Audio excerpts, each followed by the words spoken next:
और भारत राफेल की भी बदनामी का बायस बना है। फ्रांसीसी इंटेलिजेंस हुक्काम ने भी पाकिस्तान की जानिब से राफेल तैयारे गिराने की तस्दीक कर दी। कहा यह पहला वाक़या है कि फ्रांसीसी साख्ता जदीद जंगी तैयारे को किसी लड़ाई में नुकसान पहुंचा है।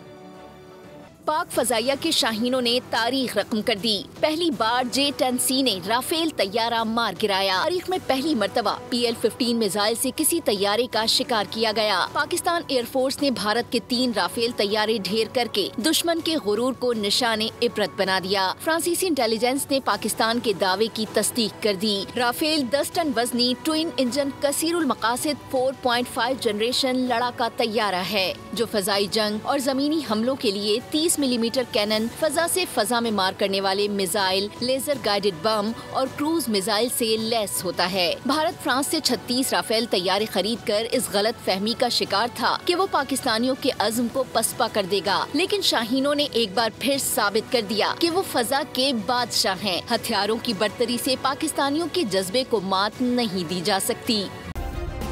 सब्सक्राइब करें और बेल दबाएं ताकि कोई खबर रह न जाए।